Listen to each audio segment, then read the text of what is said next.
May no misunderstandings arise amongst us. Om, peace, peace. Peace be unto us and to all joyous and suffering beings everywhere. So, welcome. We are studying chapter 14 of Bhagavad Gita, which is titled The Three Gunas. We're well along in the chapter. And so I'll start a bit before we left off last week so that we read into this, so to speak. A man is said to have transcended the gunas when he does not hate the light of sattva, or the activity of rajas, or even the delusion of tamas, while these prevail, and yet does not long for them after they have ceased. He is like one who sits unconcerned and is not disturbed by the gunas. He knows, and this is the key, this is absolutely the key to being free, He knows that they, the gunas, he knows that they are the doers of all action and never loses his power of discrimination. He knows that the gunas are the doers of all action and never loses this power of discrimination. If we can really hold to that and say, thou, thou, thou, whether we're thinking of that as Ishvara or Ishwari, whether we're talking about it within the realm of duality here, if we can think, thou, thou, thou, thy will be done, because that's what's going to happen, because the gunas are the doers of all action. And when we can hold to that power of discrimination, we're free from a lot of misery, free from a lot of the push me, pull you of what the gunas do. This is the gunas doing this. This is the way of duality, and it need not concern me. That's why Krishna says he sits like one unconcerned, who is not disturbed by the gunas. He rests in the inner calm of the Atman regarding happiness and suffering as one. Gold, mud, and stone are of equal value to him. The pleasant and the unpleasant are alike. Now, how can this be? We know perfectly well that when it's too hot or too cold, or we're really, really hungry, or we're out somewhere and we really have to go to the bathroom, but there's no bathroom to be had. This is very unpleasant.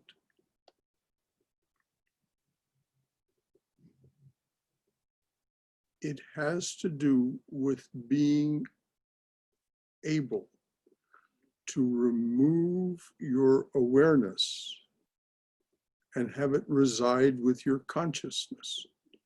Now, this is a long practice. This is not something that comes easily.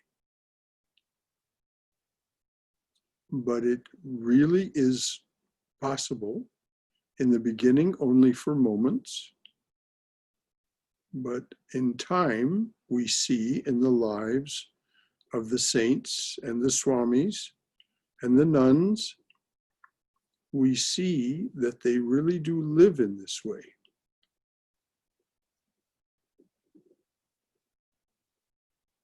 Gold, mud, and stone are of equal value to him. In other words, you do not seek or value wealth or treasure. The pleasant and unpleasant are alike. He has true discernment. He pays no attention to praise or to blame. And again, this is very difficult. When somebody says something really demeaning to you, or somebody says something really flattering to you, it's hard not to pay attention. There's simply no two ways around it. Again, it is this ability to bring your awareness to the Atman. Merge your awareness with your consciousness. This only comes through long practice of meditation. He pays no attention to praise or to blame. His behavior is the same when he is honored and when he is insulted.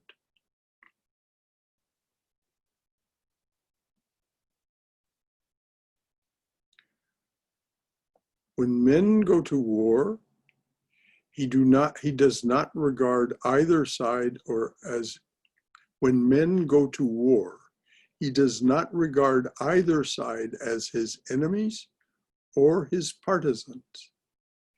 He feels no lack of anything. Therefore, he never initiates any action. Now, what this means is this last, he never initiates any action. The gunas, because of the discernment and the calmness of mind and therefore of body, he does not feel as if he's initiating any action, and there are far fewer actions that person initiates, simply because there is that calmness. And the gunas are subdued in him, and there is a predominance of sattva, which is serenity.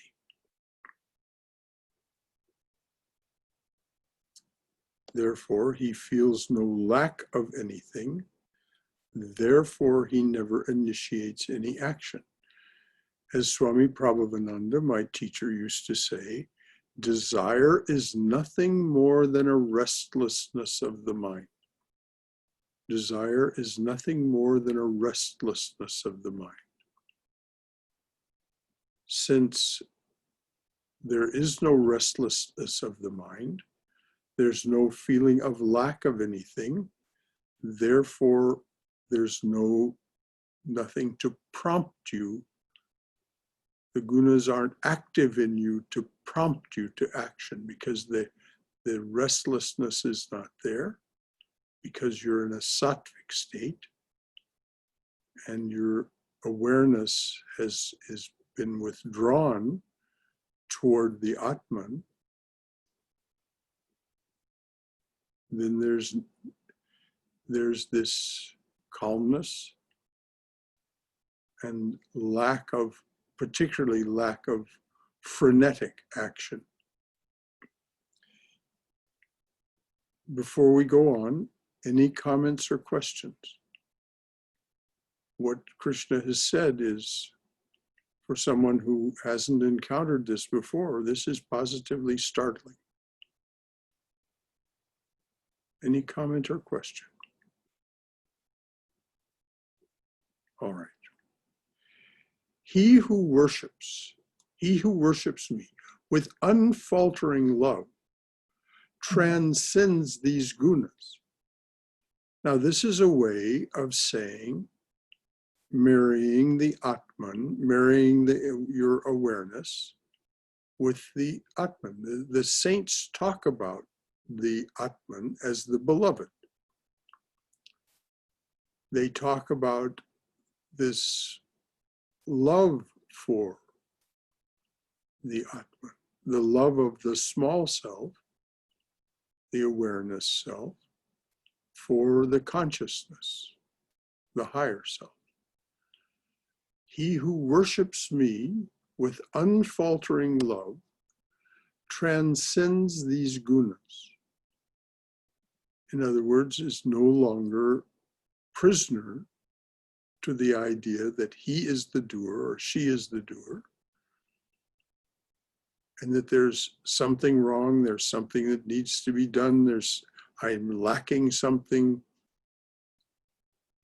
all of those feelings. And therefore he becomes fit to reach union with Brahman. Now this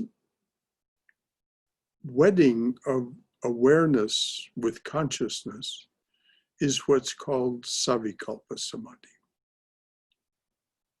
When your awareness witnesses, experiences only the divine presence. It's still an experience. You're still within the realm of duality, but it is an experience of nothing but the divine. Everything else is pushed to the periphery. It's off the radar screen, so to speak. So then what Sri Krishna says is that person becomes fit for the highest realization. That person becomes fit to reach union with Brahman. Union with Brahman is becoming Brahman. The knower of Brahman becomes Brahman, the Upanishads say. And so the Mahavakyas, the great sayings of the Upanishads, two of them are, Aham Brahmasmi, I am Brahman. And the corollary, pointing at what appears to be the other, not truly the other, but Tattvamasi, that thou art. But the thou is the thou of the Atman, not the personality.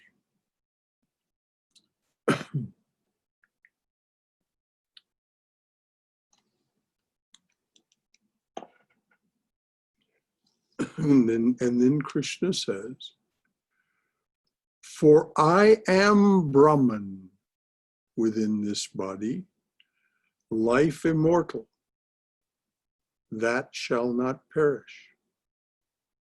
For I am Brahman within this body, life immortal, that shall not perish. I am the truth and the joy forever. Does that not sound like what Christ said? It's exactly what Christ said. And for exactly the same reason. Yes, that's what I was thinking. Christ said, I am the truth, the way, and the light. Mm-hmm. It sounds just like this. Exactly. And for exactly the same reason. I and my Father are one. And then I am the vine, thou art the branches. The vine and the branches are not separate. The vine and the branches are one.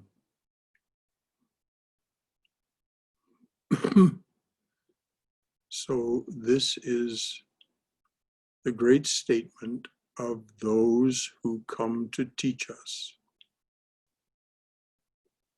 For I am Brahman within this body. Seek ye first the kingdom of God. The kingdom of heaven is within. Therefore, the king is within. If there's a kingdom within, of course, there's a king there. For I am Brahman within this body, life immortal that shall not perish. I am the truth and the joy, capital J, and the joy forever. So that's the end of that chapter. Are there any comments or questions other than the ones we've just said?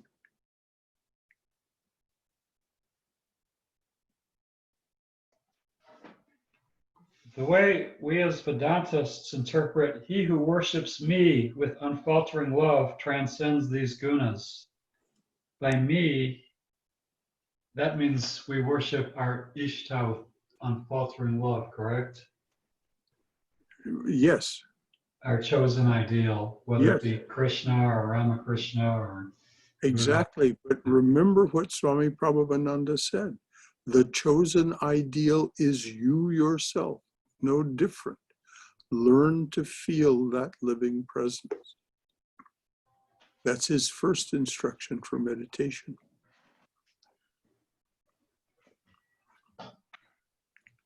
So it isn't that the Atman, Brahman, the chosen ideal, is somewhere else. It's just as Krishna just said, I am Brahman within this body.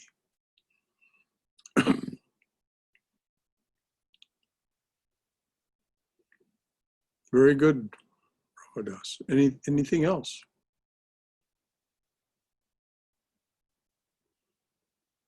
All right. The 15th chapter is devotion to the Supreme Spirit. Krishna just said, worship me. By that he means the Supreme Spirit. So now we're going to have instruction on how to worship that Supreme Spirit.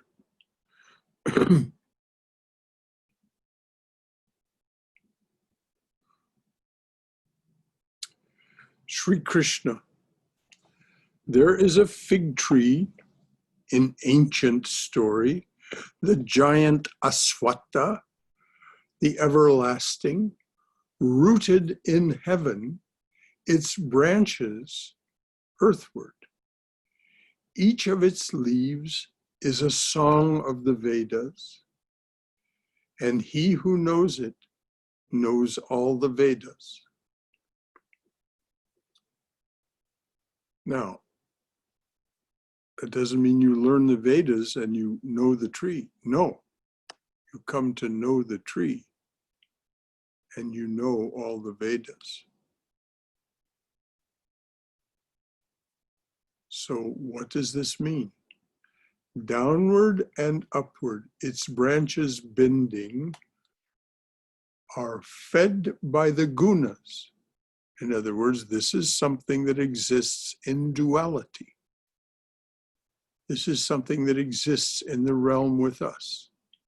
So I'm going to start again so that we have this as a proper context. There is a fig tree in ancient story, the giant Aswatha, the everlasting, rooted in heaven, its branches earthward. Each of its leaves is a song of the Vedas, and he who knows it knows all the Vedas. Downward and upward, its branches bending are fed by the gunas. The buds it puts forth are the things of the senses. The buds it puts forth are the things of the senses. The things that we can experience through the senses are the buds, not the fruit. The buds it puts forth are the things of the senses.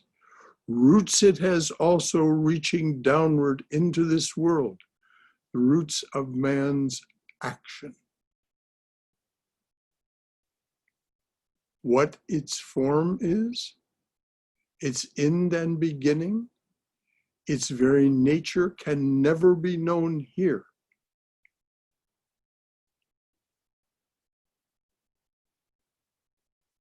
In other words, it is transcendent, but it reaches into the world of the relative.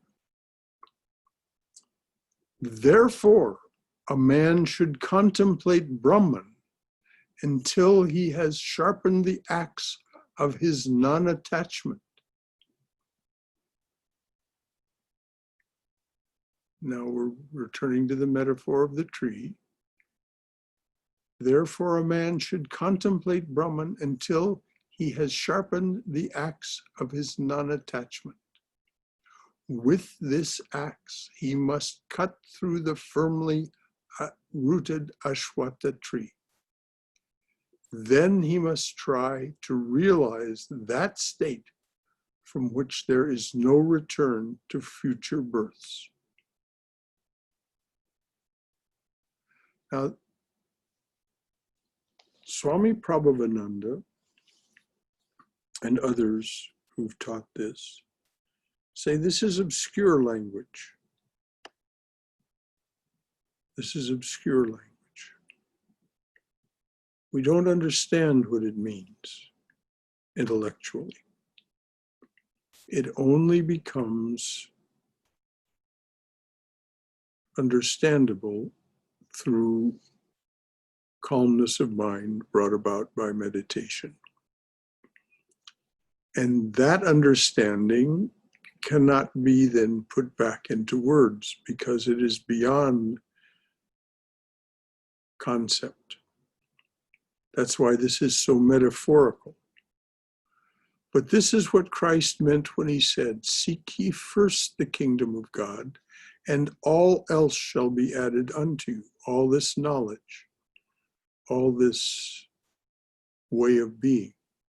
And Sri Ramakrishna said, in answer to questions about things obscure like this, said, "Come close into the neighborhood of God." You know, he didn't talk in terms of kingdoms and so on. His metaphors were much more homely.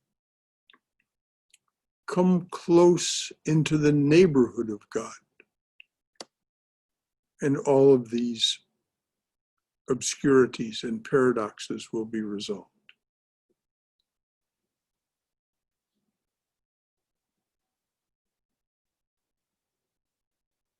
So you cut through the firmly rooted Ashwatha tree so that you are no longer drawn to the buds of the tree, the things of the senses.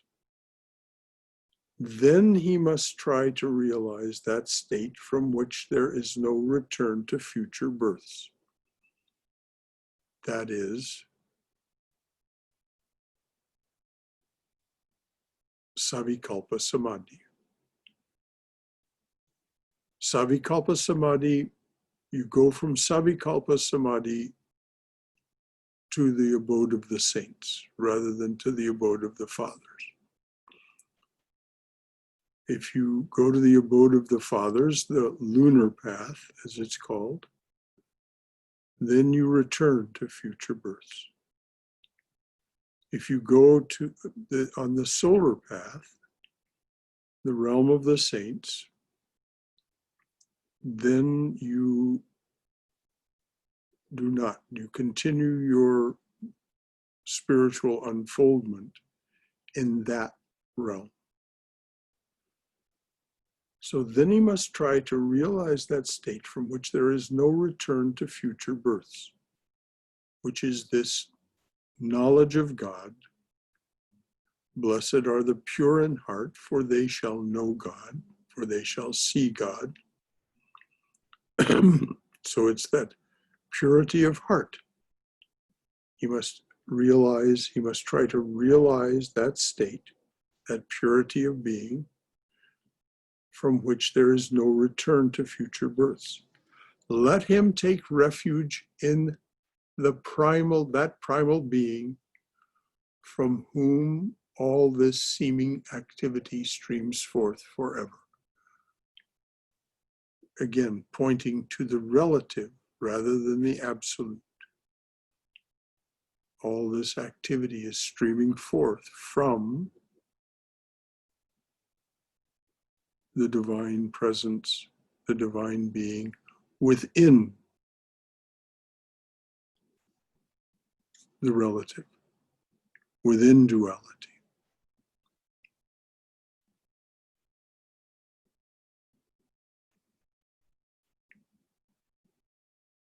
And this is such a passage that there may be questions before we go on. Don't let questions go unanswered, because that just is trying to build on an unstable foundation. If there are any questions, if there are any concerns, please voice them. Brother Shankara, Yes, Aaron. is it a choice to go to the abode of the saints or the abode of the fathers, or You make that choice by what you do in this lifetime. If you pursue the purity of the heart and pursue, as Krishna said, that knowledge of this primal being, the divine person, within reality, within relativity, within duality. So it's your choice is something that you make every moment, every day.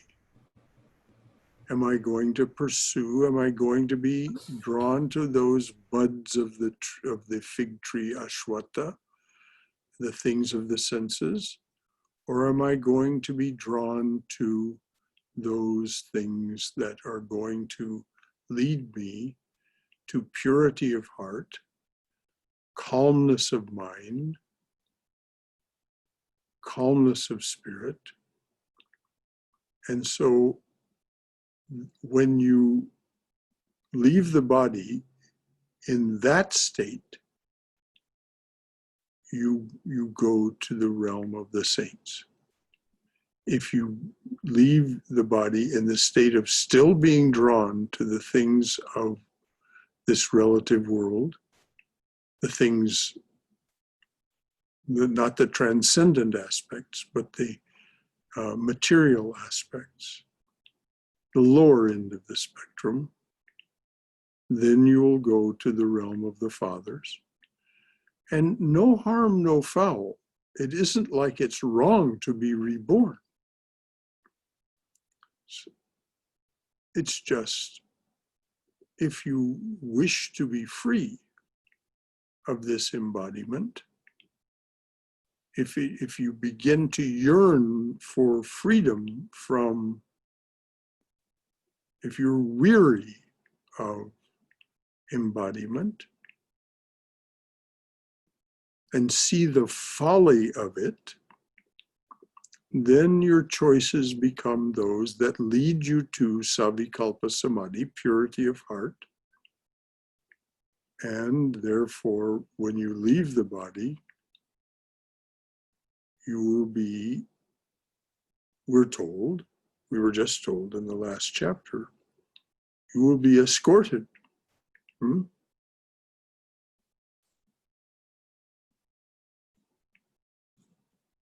I don't know what was in the last chapter.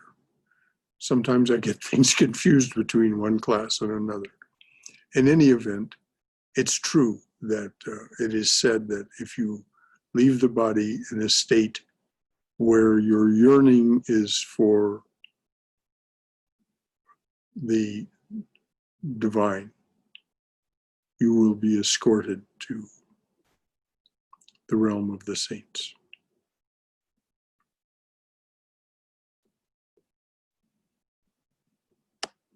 Then, and here it is, Aaron, is said by Krishna, then he must try to realize that state from which there is no return to future births. Let him take refuge. What does it mean to realize that state? Let him take refuge in the primal being from whom all this seeming activity streams forth forever.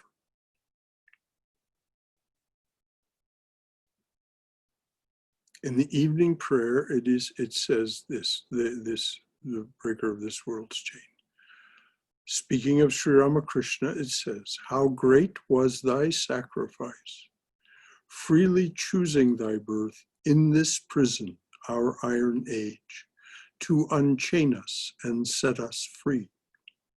Perfect, whom lust could not taint, nor passion nor gold draw near. Perfect, whom lust could not taint, nor passion nor gold draw near.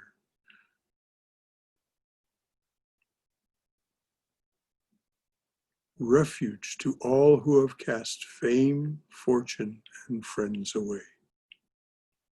Without question thou shelterest us, and the world's great sea in its wrath seems shrunk to the puddle that fills a hoofprint in the clay.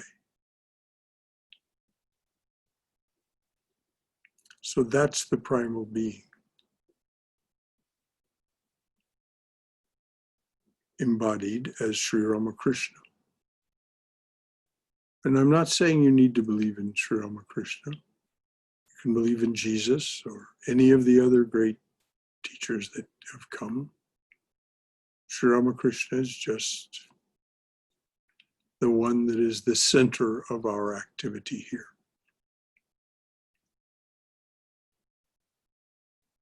Good question, Aaron. Anything else before we move on? Brother Shankara? Yes, I am. I think one of the practical benefits, if you will, of following the teaching is to relieve the suffering in the present birth. I mean, letting go of the attachment to the senses and concentrating on God. Or it helps to find some peace in the current life. Sometimes the topic of rebirth and karma can get a little overwhelming. So focusing on the usefulness of the spiritual practices to lead a more peaceful life in the present embodiment. Absolutely, you're absolutely right. Calmness of mind leads us to less suffering in this existence. But what we're discussing here is what Krishna's talking about. And so it's unavoidable for us to talk about future births. He just brings it up. And so, yes, all of that can be overwhelming. But this is what Krishna said. You must try to realize that state from which there is no return to future births. How to do that? And this is exactly what you're saying, and it has this immediate practical benefit of relieving pain and suffering in this life. Let him take refuge in that primal being, from whom all this seeming activity streams forth forever. What does Krishna mean by seeming activity? He says it very early in the Gita, and he repeats it again and again in various ways. This, in its true essence, does not exist except as a dream, Brahman's dream. As Vashishta says to Rama, all that you experience is nothing more than a vibration of consciousness, capital C consciousness, the divine presence, the divine being, set into vibration by the thought, I am one, I shall become many. And so the dream begins, the dream of activity, the dream of duality, the dream of Maya, of manyness, from whom all this seeming activity streams forth. So if we can see all of what is going on around us as the seeming activity of the dream implementation, the dream instruments of the gunas, then we attain that calmness of mind that you talk about Swayam, and immediately you are in, whether you yet realize it or not, you are in a state of immortality.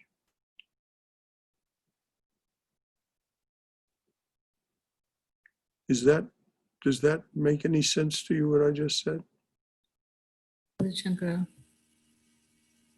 Yes, Swayam, I didn't hear you. Yes, it does make a lot of sense. It Okay. explains very well. I just hope that, because there were several threads pulled together, and so I don't mean to put you on the spot, but I just, if it is an answer to your concern, then okay. Anything else from anyone? Okay, so now Krishna has talked about what it means to throw off your ignorance. And then he goes on to say, when men have thrown off their ignorance, what are they like?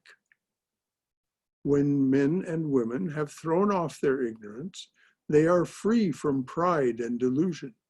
They have conquered the evil of worldly attachment. They live in constant union with the Atman. All craving has left them. They are no longer at the mercy of the opposing sense reactions, attachment and aversion. They are no longer at the mercy of the opposing sense reactions. Thus they reach that state which is beyond all change.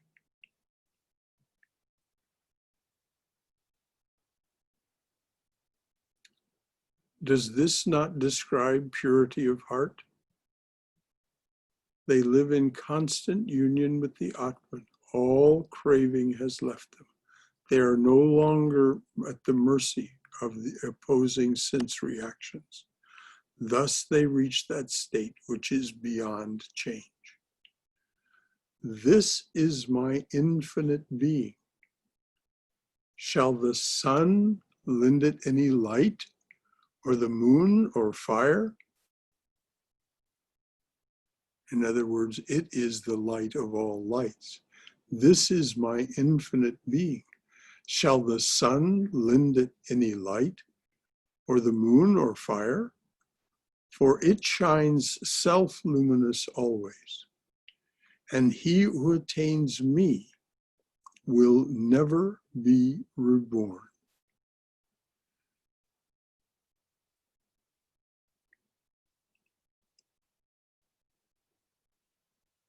Why does Krishna keep returning to this refrain of never be reborn? Someone tell me, why does Krishna keep returning to this refrain? I think it's because the ultimate goal of our sadhanas is freedom from samsara. Exactly.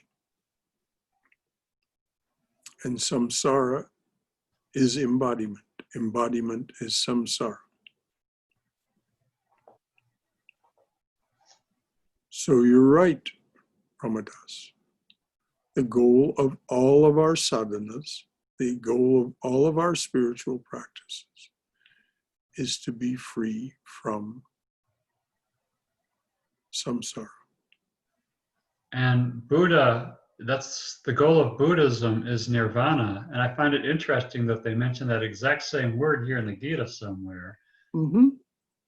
So that seems to be the goal of Buddhism as well, is Yes. nirvana, or freedom from Well, samsara. he speaks of it in that term of samsara also, freedom from samsara. You bet.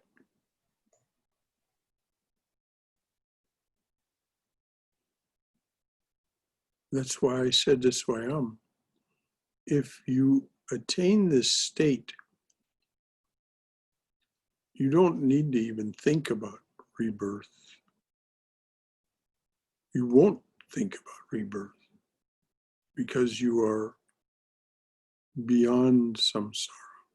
If you attain the state that she said, this calmness of mind that frees you from the pain and suffering,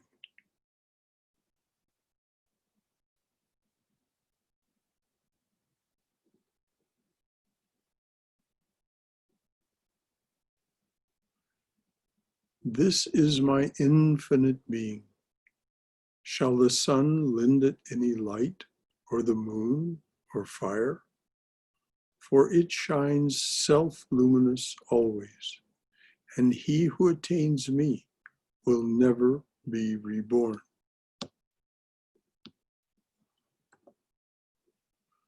Part of myself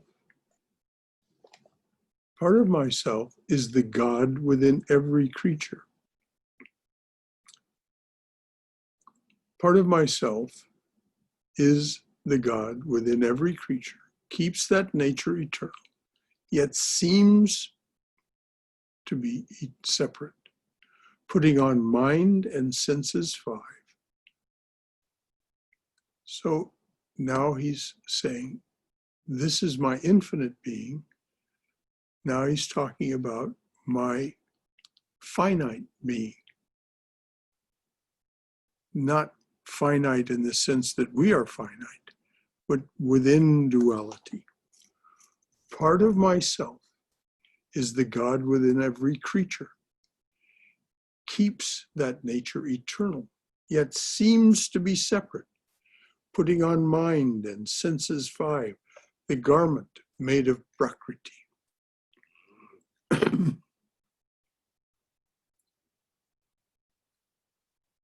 When the Lord puts on a body or casts it from him, he enters or departs, taking the mind and senses away with him.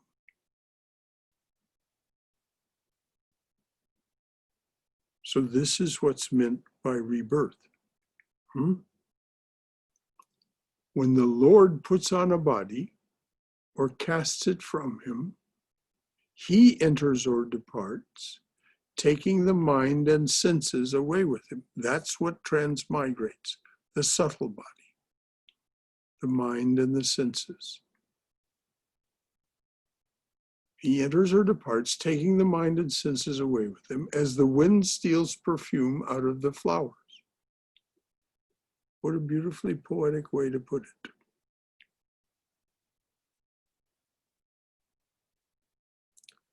As the flower is giving up its perfume, it is dying. It will fulfill its function and die. So the Lord takes the mind and senses from us as the wind takes perfume from a dying flower.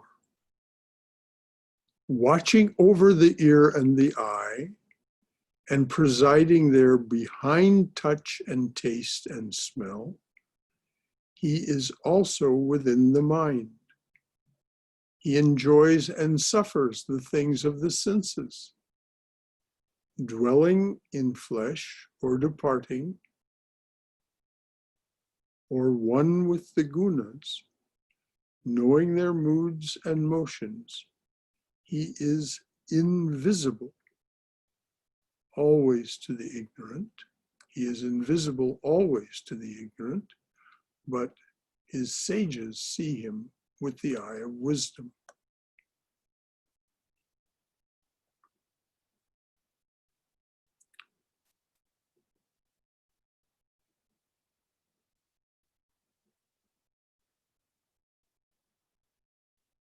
How do you attain the eye of wisdom? Yogis who have gained tranquility through the practice of spiritual disciplines behold him in their own consciousness. Now, because consciousness has capital C and lowercase c, I substitute the word awareness for consciousness. He's talking about our awareness here. Yogis who have gained tranquility through the practice of spiritual disciplines behold him in their own awareness. But those who lack tranquility and discernment will not find him, even though they may try hard to do so.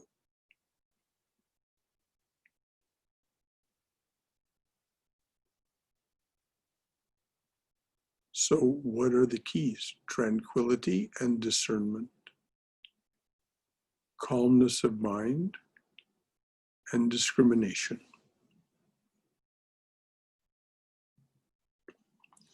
The person who tries through being a good person, living ethically, and so on, much of the world's religion is practiced in this way. Be a good person, follow the rules, but you will not attain true wisdom that way. Because you need the tranquility of mind that comes only through spiritual practice.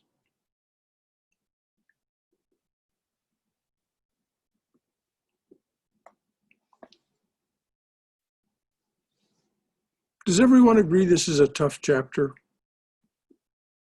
I see a lot of nodding of heads. Yes, this is a tough chapter. What is it that we're doing?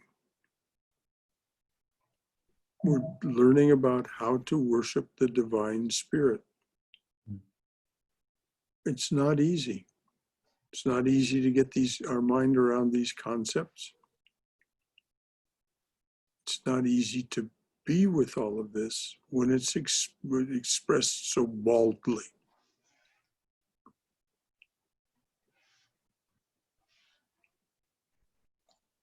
Those who lack tranquility and discernment will not find him, even though they may try hard to do so. This is why it's said that just the practice of good works is not enough. You must practice good works with detachment from results and any joy or sorrow in success or failure. Very difficult. The light that lives in the sun, lighting all the world, the light of the moon, the light that is in fire, know that light to be mine.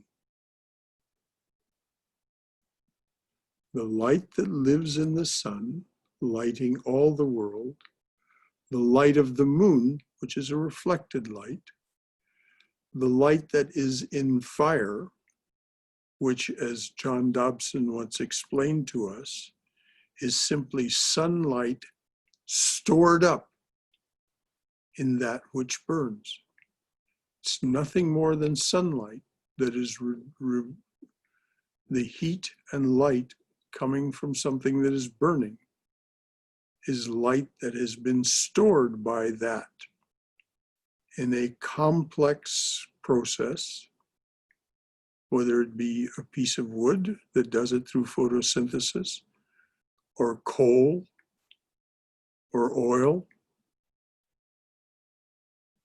That which is being released is the sunlight that was stored up by the process that created the wood, the coal, the oil. So the light that is in fire, know that light to be mine. My energy enters the earth, sustaining all that lives. I become the moon, giver of water and sap to feed the plants and the trees. Now, this is an interesting construct. It's the moon that is the giver of water and sap. to feed the plants and the trees. If you talk to those who are very knowledgeable about plants and trees and their operation, they tell you that it is the phases of the moon that govern the growth and prosperity of plants. And this is why it's bad, but that is not bad in the bad sense of bad wrong, but just inauspicious, inappropriate to plant in certain phases of the moon and harvest in certain phases of the moon. It's not something that we think of here in the West that much, certainly not in agribusiness.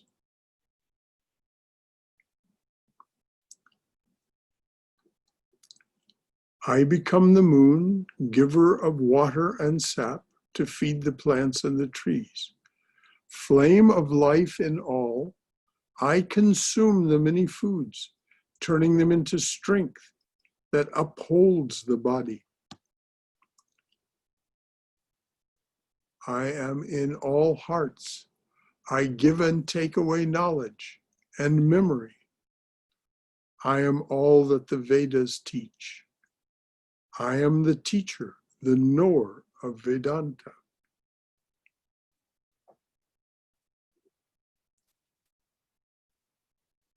This is again one of those lists of Krishnas where he's essentially saying, I am everything. I am in all hearts. I give and take away knowledge and memory. I am all that the Vedas tell. I am all that the Vedas tell. I am the teacher, the knower of Vedanta. There are two kinds of personality in this world, the mortal and the immortal. The personality of all creatures is mortal. The personality of God is said to be immortal.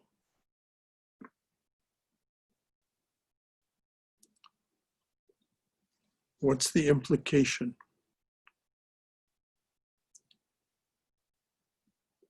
As long as we identify and think and behave as a creature,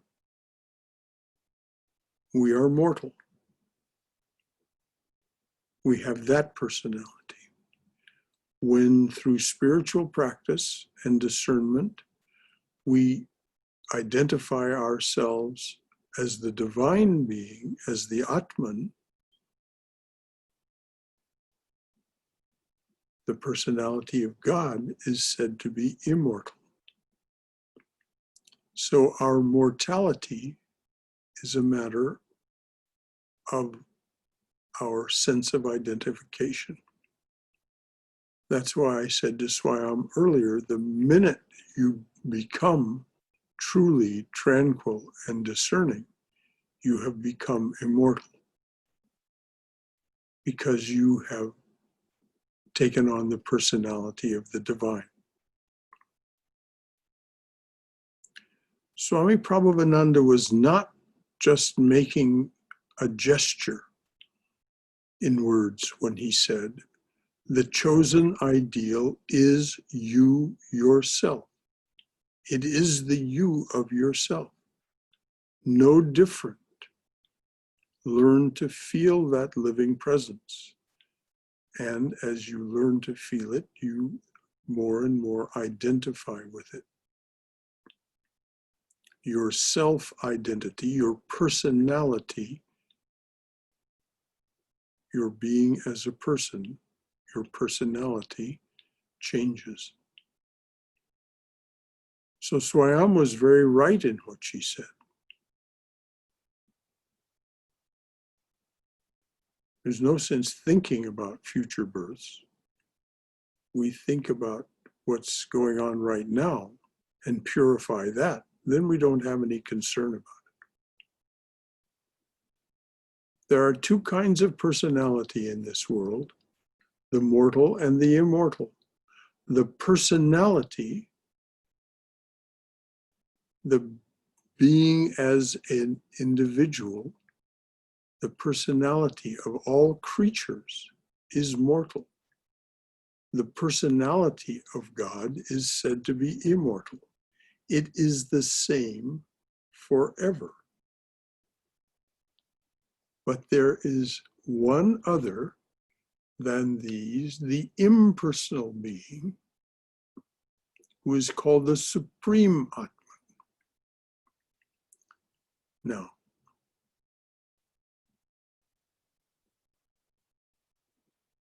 now the distinction is being made between the manifest, two kinds of personality in this world, the manifest world, but then there is one other that is beyond, the Supreme Atman or Brahman. He is the unchanging Lord who pervades and supports the three worlds, but is not contained within them. Pervades, but is not contained. And since I, the Atman, transcend the mortal and even the immortal, I am known in this world and in the Vedas as the supreme reality.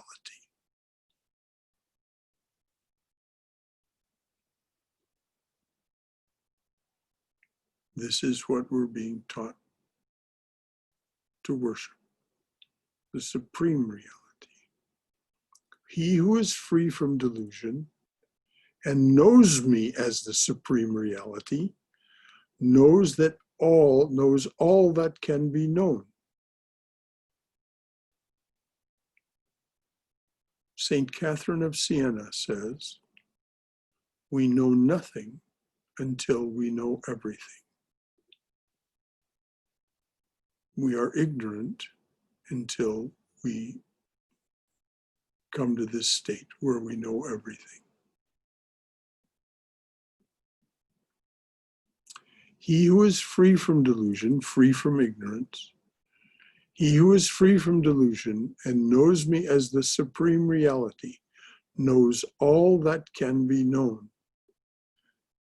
Therefore, now we're getting to this worshipfulness. Therefore, he adores me with his whole heart, because there's nothing else to adore.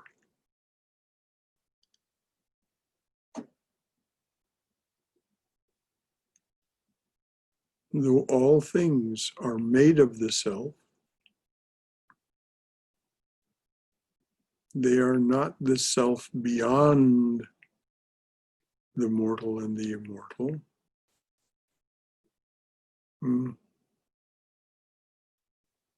He who is free from ignorance and knows me as the supreme reality knows all that can be known. Therefore, he adores me with his whole heart. This is the most sacred of all the truths I have taught you. He who has realized it becomes truly wise. The purpose of his life is fulfilled.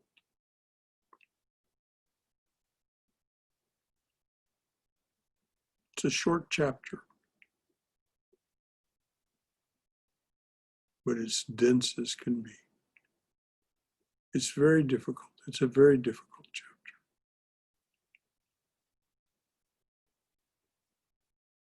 So, having come to the end of it,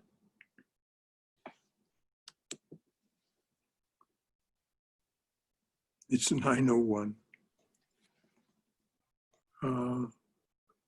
Certainly there's time, if you'd like, for comments and questions. Anything at all.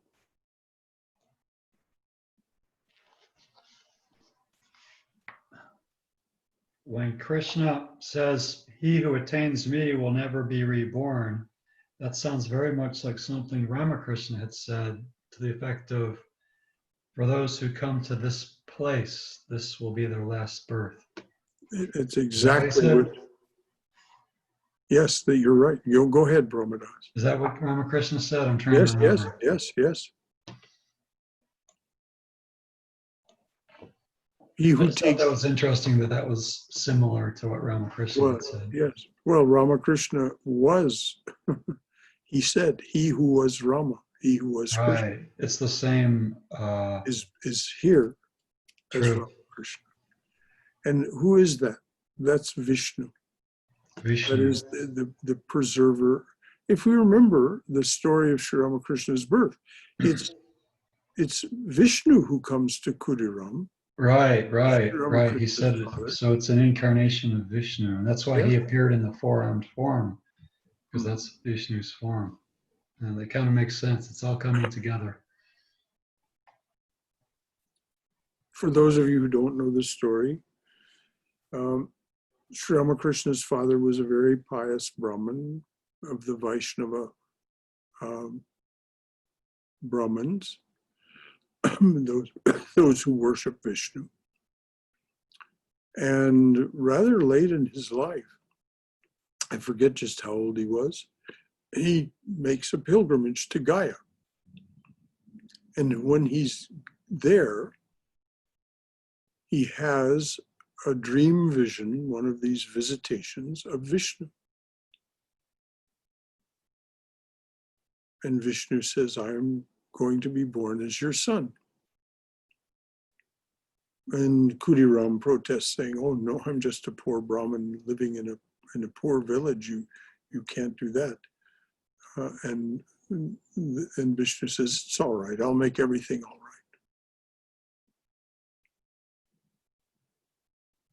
And so at the same time,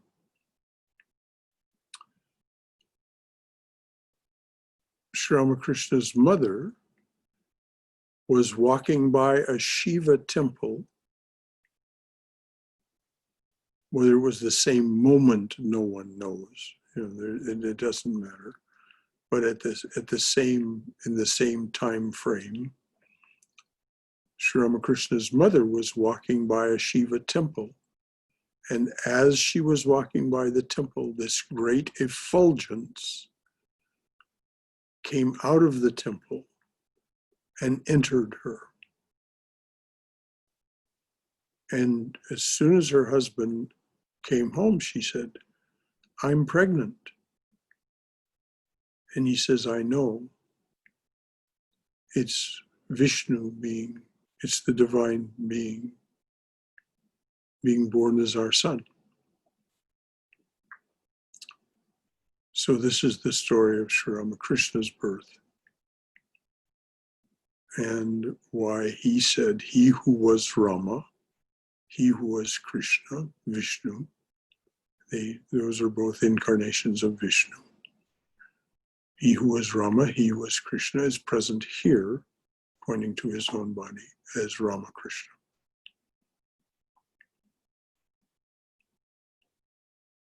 Good you brought that up.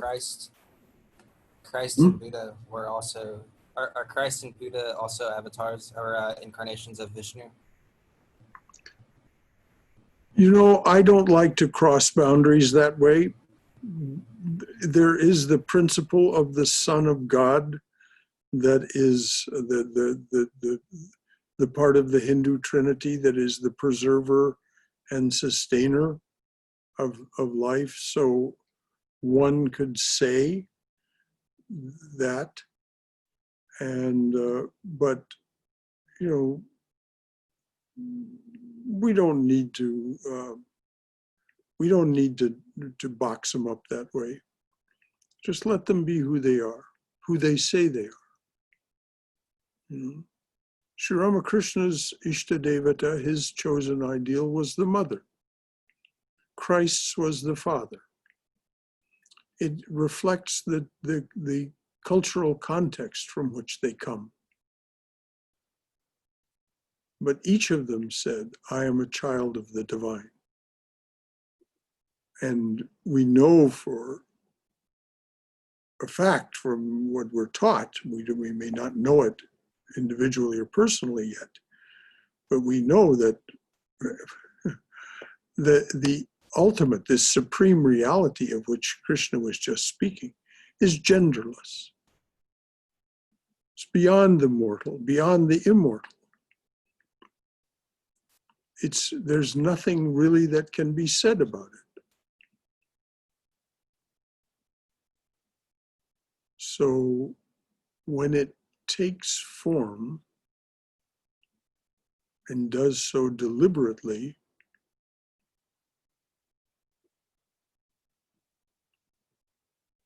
we don't need to confine it within any cultural context.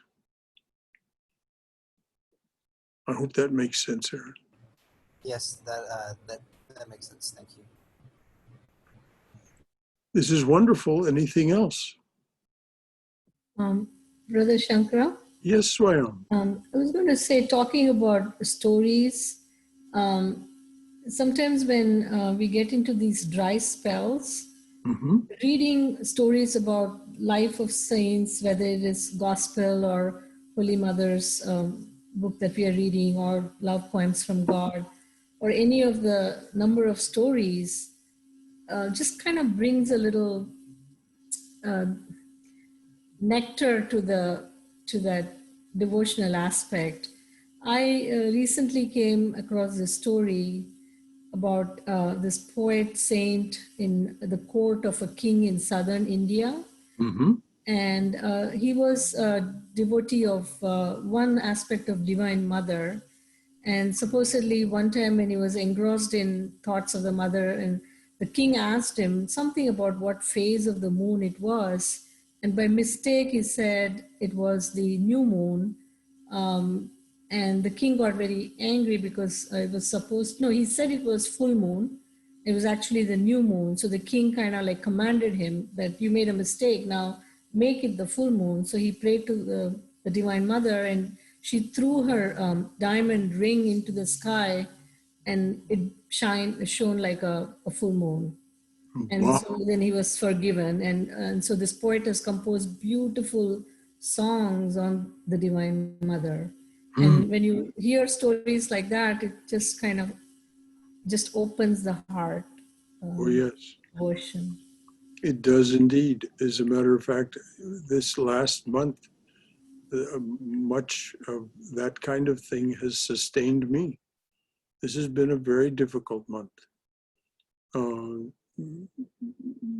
What's going on in the world and what's, the troubles. It's, yes, without these things, sometimes we're just left desolate, disconsolate. So yes, we need these things. That's why they're there for us. That's why Hafiz says, Hafiz says this. He says, if you're suffering, if you're in want and in need, I'll come to you, though there be a millennium between us, and you may rest your head on my soft words. So beautiful. Hafiz was a great solace this last month,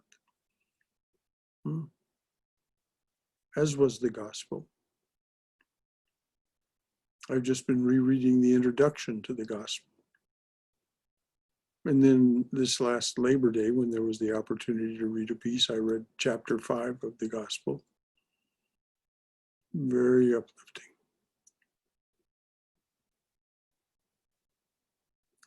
So yes, you're absolutely right, Swayam.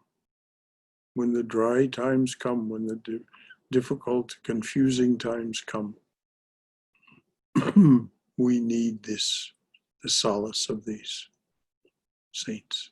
And that's a beautiful story about the Pandit who was made the mistake, and so he prayed to the mother, and she threw her ring into the sky. Bah! One of my sisters in India, she sings very well. So she sang a few lines of that particular poet's composition. And then she told the story along with it. Is this poet one of the Alvars? Is this this? His name is Abhiram Pattu, right? I don't think he's one of the Alvars. Okay. I can ask them Oh, though. it's okay. I just wondered. They were quite a little group of singers, saints.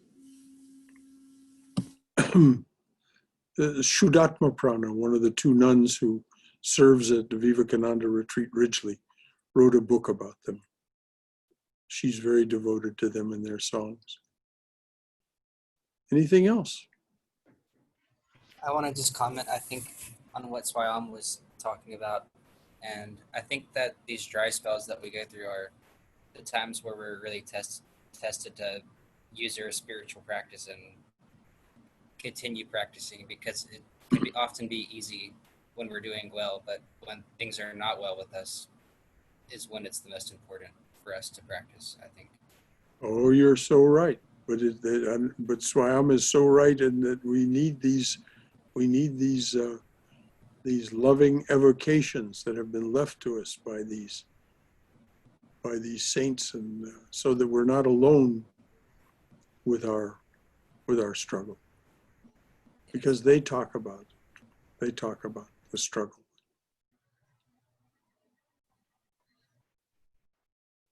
I mean, in this story that Swayam told about this guy that got it wrong, the king could have cut off his head with impunity. You didn't dare get it wrong. So he was praying for his life, so to speak, as are we when we are in these dry spells. Yeah, I don't see anywhere in the Gita where he says, I'm going to make life easy for you. He says the pleasant and the unpleasant are alike. He pays no attention to praise or blame. So yeah, the dry spells is part of it. He doesn't say he's going to make life easy. That we don't get out of this. But he does say that if you come to me in utter devotion, I will sustain you, and I will see that you are not deep dispossessed. I will take care of all of your needs. That he does. Yes, I remember that. And say that I will even see to it that you are not dispossessed. So I remember that. He doesn't say it'll be easy. And if we look in the life of Sri Ramakrishna and his disciples, even Narendra, his family was sustained, but with simple food and clothing, simple housing, simple food and clothing. They weren't restored to their the way they had lived when Narendra's father was alive. Narendra became Swami Vivekananda, for those of you who don't know. So Anything else? Krishna is saying that we won't starve when he says dispossessed. So Krishna is saying we're not going to starve or be homeless. Is that what he means by dispossessed? No, dispossessed means you won't lose your possessions. Oh. You won't be homeless. If you take refuge, if you become his own. Mm-hmm. And he spells out what it means to become his own. It's not that difficult, but it is demanding, and it is something that you have to do sincerely and with perseverance. It's not something you do one day and then forget about it, or 1 week and forget about it. And what if we don't feel sincere some days? Well, you practice anyway. Yes, there will be the days you don't feel sincere. When I complained to Swami Sarvadevananda about it, I used to come to the Hollywood temple pretty much every morning. Some mornings I would come And I'd get there sometime between 6 and 7 o'clock. And I would sit for meditation and all the going on. But some mornings my mind was just absolutely, I called it when I spoke to Swami Sarvadevananda. I said, "Oh, Swami, it's just mud mind. It's like walking through mud." And he said, "Pay no attention to it. Just keep doing your practices. It will come right." And he was correct. But it's hard those days because it really is like, for me anyway, when I said mud mind, that's exactly what I meant. It's like slogging through deep mud. You know? Hard to pull each foot out of the mud and put it in the next place. So, yes, some days we don't feel sincere. But the sincerity is behind that keeps us doing it if we keep doing it. There's a different kind of deeper sincerity than the surface sincerity. Well said, Aaron. Anyone else? Anything else? I guess those are the days when it helps to just surrender. Okay, I just can't do this. I'm just going to do it anyway. You Yes. take care of me. Exactly. Exactly. Sri Ramakrishna said, be the tamasic devotee. Be the child that says, you take care of me today. Am I your 8-month child that you're just going to ignore me? No, I am your child. You take care of me. Be demanding. Sri Ramakrishna says it. Be demanding. Be a tamasic devotee. Pound on the table. Pound on the chair. You take care of me. He recommends it. He doesn't say it's all, just say it's all right. He recommends it for those times. Well said, Swami. Yes.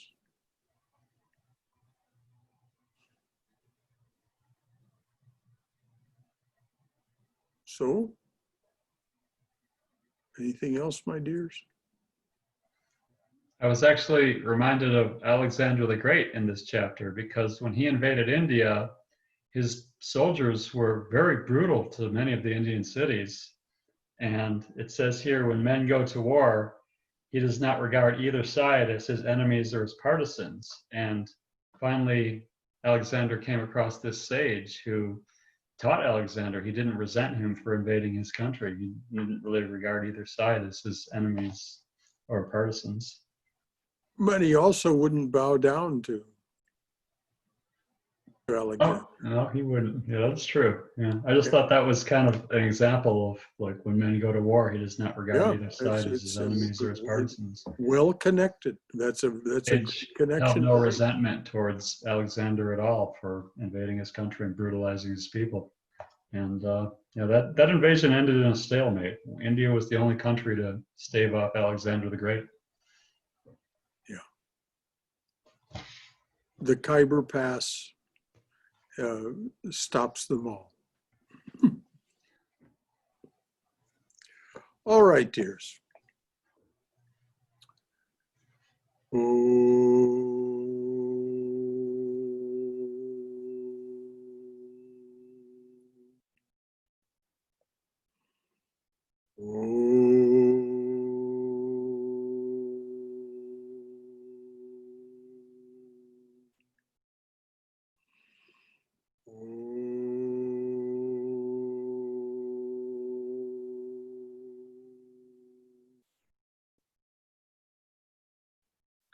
Oh, dearly beloved, a flower at your feet for each one who comes to your open door. A flower at your feet for each one who stands by your open door and says, come to me, offering to break this world's chain that binds us down to ignorance, suffering, and death. A flower at your feet for each one who takes the path that you have struck through this, your jungle world.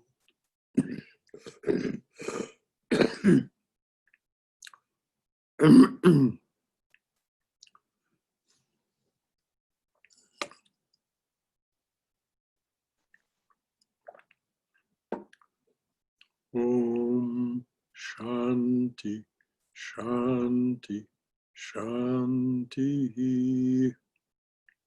Peace, peace, peace be unto us and to all joyous and suffering beings everywhere. So good night all. It's Wednesday. The next opportunity for us to gather together is Saturday morning at 11 o'clock to study the book Realizing God.